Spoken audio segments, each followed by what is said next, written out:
Hi friends, മൗനരാഗത്തിന്റെ പുതിയൊരു റിവ്യൂയിലേക്ക് എല്ലാവർക്കും സ്വാഗതം. അങ്ങനെ കിരൺ ആ സത്യങ്ങളെല്ലാം ഷാരിയെ അറിയിക്കുകയാണ്. ഇതെല്ലാം കേട്ട് ഷാരി ആദ്യമൊന്നും വിശ്വസിക്കുന്നില്ലെങ്കിലും ഇതിന്റെ നിജസ്ഥിതി മനസ്സിലാക്കാൻ വേണ്ടി സരയുടെയും ഷാരിയുടെയും മുടി DNA ടെസ്റ്റിന് അയക്കുകയാണ്. തന്റെ മകൾ തന്നെയാണെന്നുള്ളൊരു ഉറച്ച വിശ്വാസത്തിൽ തന്നെയാണ് അങ്ങനെ അയക്കുന്നത്. എങ്കിലും റിസൾട്ട് കിട്ടുന്നത് വരെയും ഷാരിയുടെ മനസ്സിലൊരു നെഞ്ചിരിപ്പ് തന്നെയായിരുന്നു.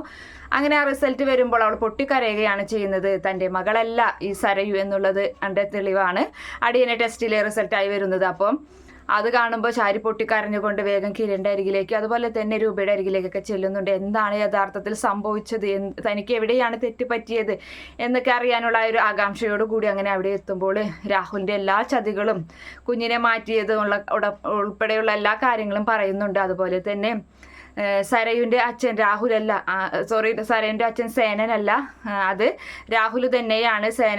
ചന്ദ്രേട്ടനല്ല താരയെ ചതിച്ചത്, രാഹുൽ തന്നെയാണ്. എന്നിട്ട് ഏട്ടന്റെ തലയിലേക്ക് ഇട്ട് വെച്ചതാണ് എന്നൊക്കെ രൂപയും പറയുന്നത് കേൾക്കുമ്പോൾ ഇത്രയും വലിയൊരു ചതിയനാണ് തൻ്റെ കൂടെ ഇത്രയും നാളും ജീവിച്ചതെന്ന് മനസ്സിലാക്കിയിട്ട് എന്തായാലും ഷാരി ഒരു ഉറച്ച തീരുമാനം എടുക്കുന്നുണ്ട്.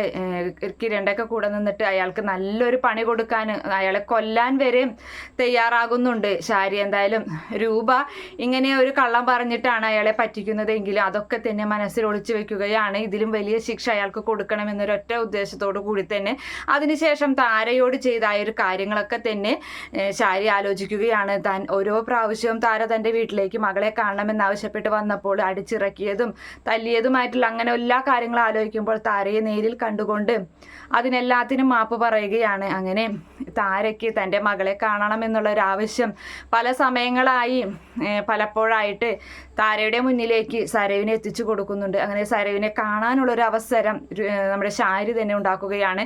എങ്കിലും അവളുടെ കാല് പിടിച്ച് പറയുന്നുണ്ട്, എൻ്റെ മകളെ നീ അടത്തിക്കൊണ്ട് പോകരുത്. പക്ഷേ താരയ്ക്ക് അത് മനസ്സിലാവും. കാര്യം ഇത്രയും നാളും നെഞ്ചോട് ചേർത്ത് അടക്കി പിടിച്ചിരുന്ന മകളെ ഒരു സുപ്രഭാതത്തിൽ അത് അടത്തിക്കൊണ്ട് പോവുക എന്ന് പറയുന്നത് അതൊരു വിഷമകരമായ ഒരു കാര്യം തന്നെയാണ്. അതിലും താര അതിൽ അംഗീകരിച്ചു കൊടുക്കുന്നുണ്ട്.